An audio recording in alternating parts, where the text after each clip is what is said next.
नमस्कार श्रोताओं, मैं हूं पुरुषोत्तम। आज हम अपने इस कार्यक्रम में इनकम टैक्स से जुड़ी तमाम जानकारियां आपके साथ शेयर करने जा रहे हैं। इनकम टैक्स को लेकर बहुत सारी भ्रांतियां लोगों के दिमाग में रहती हैं, बहुत सारी जानकारियां नहीं होती हैं। उन्हीं जानकारियों को आप तक पहुंचाएंगे। आज हमारे साथ स्टूडियोज़ में हैं डॉक्टर चेतन शर्मा जी। आप उपायुक्त हैं, मुख्यालय एवं प्रशासन कार्यालय, प्रधान मुख्य आयकर आयुक्त मध्य प्रदेश एवं छत्तीसगढ़। डॉक्टर चेतन शर्मा जी, आपका स्वागत है स्टूडियोज़ में। पुरुषोत्तम जी, मुझे यहाँ बुलाने के लिए बहुत बहुत धन्यवाद जी। इनकम टैक्स को लेकर बहुत सारे लोगों के मन में भ्रम होते हैं, भ्रांतियां होती हैं। आज हम उनको दूर करेंगे। सबसे पहला सवाल तो यही है कि इनकम टैक्स रिटर्न या टैक्स रिटर्न क्या होता है? जी, जैसा कि नाम से ही पता चलता है, इनकम टैक्स रिटर्न ये आयकर विवरणी है। आयकर विवरणी मतलब किसी भी वित्तीय वर्ष में एक व्यक्ति ने जो भी अपनी आय कमाई है उसका पूरा ब्यौरा वो जो सरकार के समक्ष प्रस्तुत करता है, जिस फॉर्म में प्रस्तुत करता है, उसको इनकम टैक्स रिटर्न कहते हैं। और जैसा कि ये मैं सभी श्रोताओं को बताना चाहूँगा कि आय के विभिन्न स्रोत हो सकते हैं। जैसे सैलरी से आपकी आमदनी हो सकती है, आपकी आमदनी हाउस प्रॉपर्टी से हो सकती है। अगर आप कोई ज़मीन बेचते हैं, कोई शेयर बेचते हैं, तो उससे कैपिटल गेन के रूप में आमदनी हो सकती है।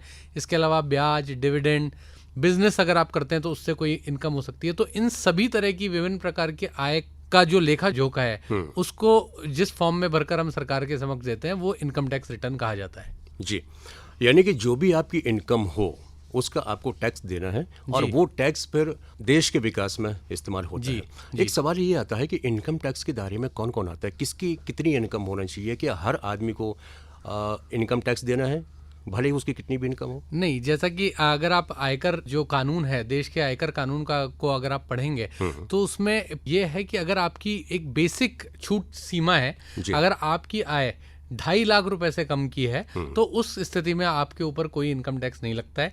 अभी सरकार ने कुछ 4 साल पहले से एक नया इनकम टैक्स रिजीम भी लागू किया है, जिसके बारे में हम आगे चर्चा करेंगे। तो अगर आप उस रिजीम के तहत रिटर्न भरते हैं तो अगर आपकी आय 3 लाख रुपए से कम है तो उस स्थिति में आपको इनकम टैक्स देने की जरूरत नहीं है। यानी कि पुराने रिजीम की हम बात करें तो 2.5 लाख और नए के हिसाब से 3 लाख। अगर आपकी इनकम इसके नीचे है तो आपको इनकम टैक्स भरने की जरूरत नहीं है। जी, लेकिन कुछ ऐसी स्थिति हो सकती है उसके बाद भी कि उसके बाद भी आपको रिटर्न भरना जरूरी हो। अच्छा जी, अब एक बात और बताइए डॉक्टर चेतन शर्मा जी, ये इनकम टैक्स रिटर्न फाइल करना जरूरी क्यों होता है? देखिए, सबसे पहले तो ये हमारी एक कानूनी जिम्मेदारी है, क्योंकि देश ने, हमारे संसद ने कानून पास किया इनकम टैक्स एक्ट 1961, जिसको अभी आपने देखा होगा कि सरकार एक नया इनकम टैक्स कानून लाने जा रही है। तो सबसे पहले तो ये हमारी कानूनी जिम्मेदारी है कि हम इनकम टैक्स रिटर्न फाइल करें अगर हमारी इनकम बेसिक जो छूट सीमा है उससे ज़्यादा है। दूसरा, इनकम टैक्स रिटर्न फाइल करना इसलिए ज़रूरी है कि आजकल सरकार ने इस तरह के प्रावधान किए हैं कि जैसे अगर आप सैलरी रिसीव कर रहे हैं तो पहले ही आपका कुछ टैक्स कट जाता है, जिसको टीडीएस कहते हैं। अच्छा। अगर आप और भी कोई ट्रांजैक्शन अगर कर रहे हैं, जैसे अगर आप गाड़ी खरीदने गए उदाहरण के लिए, तो टीसीएस आपका कट जाता है। अच्छा। तो अगर आप उस टीडीएस या टीसीएस का क्रेडिट लेना चाहते हैं तो उसके लिए आपको इनकम टैक्स रिटर्न फाइल करना जरूरी है। अगर आप रिटर्न फाइल नहीं करेंगे तो आपको उसका क्रेडिट आपको नहीं मिल पाएगा।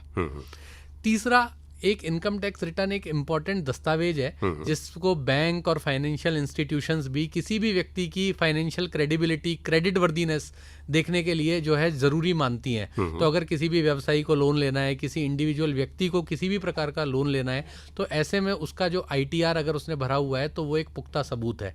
जी। चौथा एक ये है कि देखिए, जो सरकारी विभाग में काम करते हैं या प्राइवेट नौकरी करते हैं तो उनको तो उनके ऑर्गेनाइजेशन से एक सैलरी स्लिप दे देते हैं जो उनकी आय का सबूत होता है। लेकिन कोई व्यक्ति अपना खुद का व्यवसाय कर रहा है तो वो कैसे किसी को बताए कि मेरी इतनी आमदनी है? तो ऐसी स्थिति में उसका आईटीआर उसकी आय का एक सबूत है जिसे वो कहीं भी प्रस्तुत कर सकता है। इसके अलावा कई बार वीज़ा एप्लीकेशन करना होता है, उसमें भी आईटीआर फॉर्म की रिक्वायरमेंट होती है। तो इस तरह से आईटीआर भरना इन विभिन्न कारणों से ज़रूरी है और ये हमारी कानूनी जिम्मेदारी के साथ साथ एक नैतिक जिम्मेदारी भी है कि अगर हमारी आय है तो हम इनकम टैक्स रिटर्न जो है भरें। क्या बात है डॉक्टर चेतन शर्मा जी, बहुत अच्छी जानकारी आप दे रहे हैं और उम्मीद है कि ये जो जानकारी हमारे श्रोताओं तक पहुंच रही है इससे ज़रूर वो लाभान्वित होंगे। अब जैसे अभी हमने चर्चा में कहा था कि 2 तरह की प्रणालियां हैं इनकम टैक्स में, एक तो आपका न्यू टैक्स रिजीम है और एक ओल्ड टैक्स टैक्स है, ये क्या है और ये किन पर लागू होते हैं, इस पर भी थोड़ा प्रकाश डालिए आप। देखिए, सरकार जो आज से 4 वर्ष पहले जो एक टैक्स की जो प्रणाली चलती थी, जिस रेट से टैक्स कैलकुलेट किया जाता था, उसी को नया टैक्स रजीम आने के बाद अब हम ओल्ड टैक्स रजीम के नाम से जानते हैं। लागू होने की बात जहां तक ऐसी है कि कोई भी व्यक्ति, उसके पास ऑप्शन अवेलेबल है कि वो ओल्ड या न्यू अपनी सहूलियत के हिसाब से कोई भी टैक्स रजीम चुन सकता है जिसमें उसे कम टैक्स देना पड़े या जिसमें उसे लगता है कि उसे फायदा हो सकता है जी। इसमें मूलभूत अंतर यह है कि ओल्ड टैक्स रजीम में आप विभिन्न प्रकार के डिडक्शंस क्लेम कर सकते थे। जैसे HRA, हाउस रेंट अलाउंस का डिडक्शन मिलता था, या अगर आपने किसी पेंशन स्कीम में इन्वेस्टमेंट किया है, आपने कोई टर्म इंश्योरेंस लिया है, आपने होम लोन लिया है, एजुकेशन लोन लिया है, या अगर आपने हेल्थ इंश्योरेंस में अगर आपने निवेश किया है, तो इस तरह का एक कुछ उसमें छूट के दायरे थे।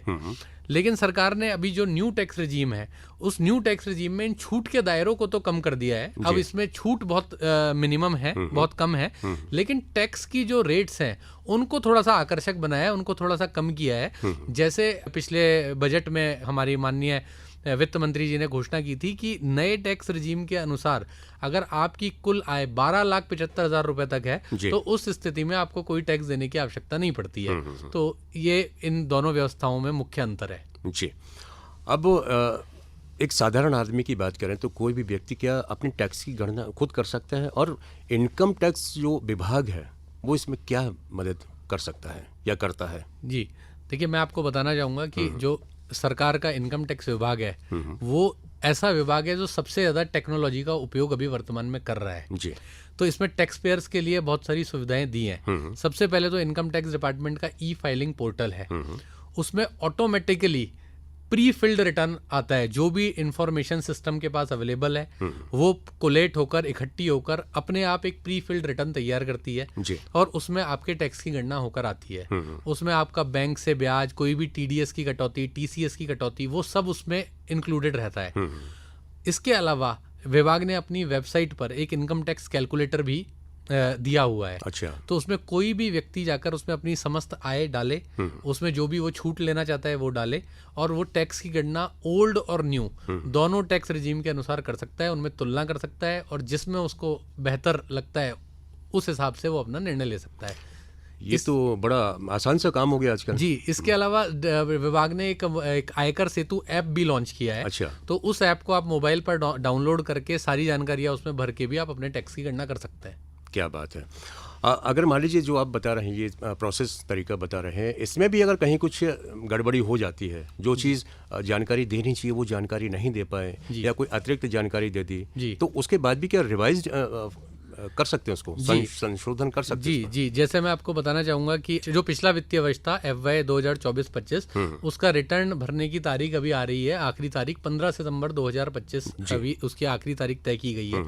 अगर कोई व्यक्ति 15 सितंबर तक जो अपना रिटर्न भरता है उसमें कोई गलत रिटर्न भर देता है, कोई गलत जानकारी दे देता है, कोई जानकारी देने से छूट जाती है, तो ऐसी स्थिति में उसके पास यह सुविधा उपलब्ध है कि वो 31 दिसंबर 2025 तक अच्छा रिवाइज्ड रिटर्न फाइल कर सकता है। इसके लिए ना उसे कोई अतिरिक्त टैक्स देना पड़ेगा, ना उस पर कोई पेनल्टी चार्ज होगी, ना किसी प्रकार का कोई अतिरिक्त ब्याज लगेगा। तो 31 दिसंबर 2025 तक जो है रिवाइज रिटर्न फाइल किया जा सकता है। तो ये डेट हमारे श्रोता नोट कर लें, 31 दिसंबर 2025 जी। और अगर मान लीजिए इसके बाद भी जो लोग इनकम टैक्स फाइल नहीं कर पाते हैं तो उनके लिए क्या प्रावधान होता है? इसके बाद जैसे 31 दिसंबर की तारीख निकल गई, उसके बाद अगर कोई व्यक्ति रिटर्न तो उसके बाद वो फाइल नहीं कर सकता, लेकिन अच्छा। अगर पहले से रिटर्न फाइल किया हुआ है और उस रिटर्न में कोई जानकारी छूट गई है या गलत जानकारी दे दी है, तो एक और विभाग ने सुविधाएं करदाताओं के लिए उपलब्ध कराई है, वो है अपडेटेड रिटर्न। अच्छा। तो अपडेटेड रिटर्न जो है वो अगले 4 साल तक फाइल किया जा सकता है। अच्छा। हाँ, लेकिन उसमें एक ध्यान रखने योग्य बात यह है कि अपडेटेड रिटर्न में आप कोई अतिरिक्त छूट क्लेम नहीं कर सकते। उसमें आप अपनी टैक्स लायबिलिटी कम नहीं कर सकते। अच्छा। अगर कोई इनकम का सोर्स बताने से रह गया था तो आप अपनी टैक्स लायबिलिटी उसमें वो जानकारी देके बढ़ा सकते हैं, लेकिन अतिरिक्त जो है छूट, रिफंड, ये सबको उसमें बढ़ाया नहीं जा सकता। और उसमें कुछ अतिरिक्त जो है टैक्स और कुछ उसमें पेनल्टी उसमें लगती है। जितना आप लेट फाइल करेंगे, जैसे अगर आपने 1 साल तक फाइल किया तो आपको 25% एक्स्ट्रा टैक्स देना पड़ेगा। अच्छा। 2 साल में किया तो 50%, 3 साल में 60% और 4 साल में 70%। तो इस तरह की जो है प्रक्रिया अपडेटेड रिटर्न के माध्यम से भी करदाता जो है उसको उपयोग कर सकता है। डॉक्टर चेतन शर्मा जी, बहुत अच्छी बातें आपसे हो रही हैं। ये एक सवाल यहाँ पे आता है जी। किसी आदमी ने मान लीजिए इस सत्र में, इस फाइनेंशियल ईयर में न्यू टैक्स रिजीम को चुना है और उसके पहले वो ओल्ड टैक्स रिजीम को चुन रहा था, जी। तो क्या वो बदल सकता आगे फिर जाके अगले साल में? देखिए, अगर वो व्यक्ति सैलरीड एम्प्लॉई है, मतलब सैलरी से अगर उसकी आमदनी है, अच्छा, तो सरकार ने उसके लिए ये सुविधा उपलब्ध कराई है कि सैलरीड पर्सन जो है वो हर साल ऑप्शन चूज कर सकता है कि उसे किस टैक्स रिजीम में टैक्स भरना है। लेकिन अगर कोई व्यक्ति है जिसकी व्यवसाय से इनकम है और अन्य स्रोतों से भी आय है, तो ऐसी स्थिति में वो एक बार ऑप्शन चूज कर सकता है, लेकिन बार बार उसको स्विच करने की जो है सुविधा उपलब्ध नहीं है। लेकिन जो सैलरीड व्यक्ति है वो हर साल अपना बदल सकता है। जी जी। अच्छा, एक शब्द जो बड़ा सुनने में आता है कई बार, टैक्स चोरी। कुछ लोग टैक्स को चुरा लेते हैं या टैक्स जानबूझकर ऐसी बातें इनकम टैक्स फाइल करते समय छिपा लेते हैं, अधूरी जानकारी देते हैं। जी। तो जो लोग गलत जानकारी देते हैं या जानकारी नहीं देते हैं, उनके लिए डिपार्टमेंट क्या मतलब कर सकता है उनके लिए? जैसा कि मैंने आपको भी बताया कि इनकम टैक्स डिपार्टमेंट टेक्नोलॉजी का बहुत ज़्यादा उपयोग कर रहा है। तो जिन लोगों को ऐसा लगता है कि वो कुछ अपनी जानकारी छुपा सकते हैं, तो सबसे पहले तो मैं उनके मन की ये भ्रांति को दूर करना चाहूँगा कि विभाग से जानकारी छुपाना लगभग अब असंभव है। अगर आपने कोई भी इस तरह की जानकारी जानबूझकर छुपाई है, तो विभाग के पास बहुत सारे तरीके उपलब्ध हैं। सबसे पहले विभाग उनको नोटिस जारी कर सकता है, उनसे उन्होंने जो जानकारी दी है उसके दस्तावेज मांग सकता है। जैसे कि अगर आपने कुछ गलत डिडक्शंस क्लेम कर लिए हैं, तो उन डिडक्शंस के दस्तावेज डिपार्टमेंट मांग सकता है। अगर बहुत बड़ी आपने जो है जानकारी छुपाई है और जो विभाग के दायरे में आ गई है, तो उस पर सर्च, जिसको आम भाषा में रेड या सर्वे, इस तरह की भी कार्रवाई हो सकती है और अतिरिक्त टैक्स, पेनल्टी और अगर कुछ केसेस में प्रोसिक्यूशन की भी कार्रवाई हो सकती है, जिसमें कारावास या जेल भेजने की भी सजा के प्रावधान है। जी। अच्छा, थोड़ा आगे बढ़ते हैं। एक और सवाल आता है कि मान लीजिए कोई व्यक्ति इनकम टैक्स से रिटर्न भर रहा है, लगातार भर रहा है कई सालों से, और अचानक बंद कर देता है, जी। तो उसके लिए क्या हो सकता है? देखिए, अगर कोई व्यक्ति रिटर्न भर रहा था, इसका मतलब उसकी आय थी। इसमें एक स्थिति ये हो सकती है कि उसका आय का स्रोत पिछले वित्तीय वर्ष में नहीं रहा हो। अच्छा। अगर वास्तविकता में ऐसी स्थिति है, तो उसमें अगर डिपार्टमेंट उस इशू को फ्लैग भी करता है और व्यक्ति का जो इनकम नहीं हुई है उसके कारण जो है यथार्थ है, उनमें कोई माल प्रैक्टिस का अंदेशा नहीं है, तो ऐसी स्थिति में कोई कार्रवाई अपेक्षित नहीं है। अच्छा। लेकिन अगर व्यक्ति जानबूझकर ऐसा कर रहा है कि पहले वो कुछ इनकम का सोर्स दिखा रहा था और उसके बाद उसने उसको जानबूझकर दिखाना बंद कर दिया है, तो जैसा मैंने आपको पिछले प्रश्न के उत्तर में बताया, डिपार्टमेंट के पास विभिन्न तरह की प्रक्रियाएं और विभिन्न तरह के टूल्स उपलब्ध हैं जिससे डिपार्टमेंट कार्रवाई कर सकता है। जी। अब जैसा हम चर्चा में पहले बात कर रहे थे कि कोई व्यक्ति खुद भी अपना इनकम टैक्स रिटर्न फाइल कर सकता है। जी। तो जब मैं फाइल करने बैठा हूँ, जी, तो मुझे कौन कौन से पेपर अपने साथ रखना चाहिए वहाँ पर? देखिए, ये आपने बहुत ही अच्छा सवाल पूछा। तो इसमें मैं बताना चाहूँगा कि सबसे पहले आपके पास आपका पैन कार्ड होना चाहिए। उसके अलावा आपके पास आपका आधार कार्ड होना चाहिए, क्योंकि रिटर्न दाखिल करने में एक इम्पॉर्टेंट प्रक्रिया है रिटर्न को वेरीफाई करना, जो कि आधार OTP के माध्यम से हो पाती है। जी। इसके अलावा आपको अपनी आय से संबंधित सभी दस्तावेज आपके पास रखने चाहिए। जैसे एक फॉर्म 16 जो आपका एम्प्लॉयर आपको देता है, वो फॉर्म 16 आपके पास होना चाहिए। इसके अलावा 26AS एक फॉर्म होता है जो डिपार्टमेंट द्वारा जारी किया जाता है, उसमें आपके सभी TDS TCS डिडक्शन की उसमें डिटेल्स उपलब्ध होती हैं, तो वो आपके पास होना चाहिए। जी। इसके अलावा अगर आप किसी भी प्रकार का कोई डिडक्शन क्लेम कर रहे हैं, जैसे होम लोन पे आपने डिडक्शन क्लेम किया है या कोई इंश्योरेंस पॉलिसी पे आपने किया है, तो वो डिडक्शन के आपको सबूत दस्तावेज आपको अपने पास रखने चाहिए। जी। आपको कोई भी बैंक से ब्याज प्राप्त होता है, तो उस आपको बैंक की पासबुक में उस ब्याज की गणना आपके पास होनी चाहिए। आप शेयर मार्केट में इन्वेस्ट करते हैं या म्यूचुअल फंड में इन्वेस्ट करते हैं, तो उसका profit and loss account statement, ये लगभग ये बेसिक दस्तावेज हैं जो आपके पास होने चाहिए। जी। अब इनकम टैक्स रिटर्न किसी ने फाइल कर दिया है जी, और रिफंड जो होता है जी, वो अमूमन कितने दिन में आ जाता है अकाउंट में? देखिए, पहले ये समस्या करदाताओं को होती थी कि रिफंड आने में लंबा समय लगता था, लेकिन डिपार्टमेंट ने वही अपनी तकनीक का उपयोग करके इसमें बहुत सुधार किया है। और अभी अगर आपने अपना रिटर्न सही तरीके से फाइल किया है और डिपार्टमेंट के पास जो जानकारी उपलब्ध है और आपने जो रिटर्न भरा है उसमें अगर कोई मिसमैच नहीं है, तो ऐसी स्थिति में 7 से 45 दिन के अंदर जो है रिफंड आपको प्राप्त हो जाना चाहिए। अच्छा। लेकिन अगर डिपार्टमेंट को लगता है कि आपने जो इन्फॉर्मेशन दी है उसमें कुछ इन्फॉर्मेशन को वेरीफाई करना ज़रूरी है, तो ऐसी स्थिति में कुछ ज़्यादा समय भी लग सकता है। जी।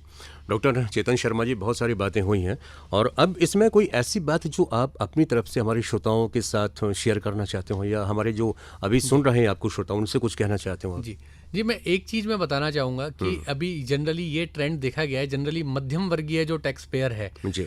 उसमें ये ट्रेंड देखा गया है। कई बार जो किसी टैक्स प्रोफेशनल के पास जाते हैं तो वो उनको इस तरह की सलाहें देते हैं कि आप ये इस प्रकार का डिडक्शन क्लेम कर लेंगे तो आपका टैक्स में कम हो जाएगा।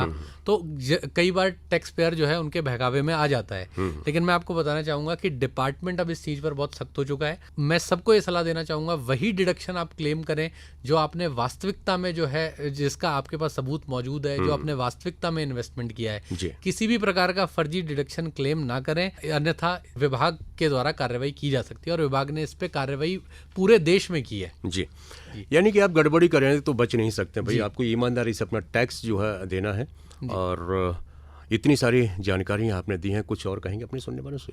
मैं ये बताना चाहूँगा कि अभी 15 सितंबर 2025 को इनकम टैक्स रिटर्न भरने की आखिरी तारीख है। जी। उन सभी व्यक्तियों के लिए जिनका ऑडिट नहीं होता और जिन बिजनेस व्यवसायी या किसी व्यक्ति का ऑडिट होता है उनके लिए आखिरी तारीख है 31 अक्टूबर 2025। जी। तो मैं सभी श्रोताओं से ये कहूँगा कि इन डेडलाइंस को याद रखें। ऐसा ना हो कि आपको रिवाइज रिटर्न या अपडेटेड रिटर्न भरने की नौबत आए, तो आप अपनी कर देने की जिम्मेदारी को समय से पूरा करें। डॉक्टर चेतन शर्मा जी, आपने इतनी अच्छी जानकारी दी हमारे श्रोताओं को और आपने स्टूडियोज़ में आकर अपना समय दिया, इन सब के लिए हम आपके बहुत बहुत आभारी हैं। धन्यवाद आपका। बहुत बहुत धन्यवाद पुरुषोत्तम जी, आपने मुझे यहाँ आने का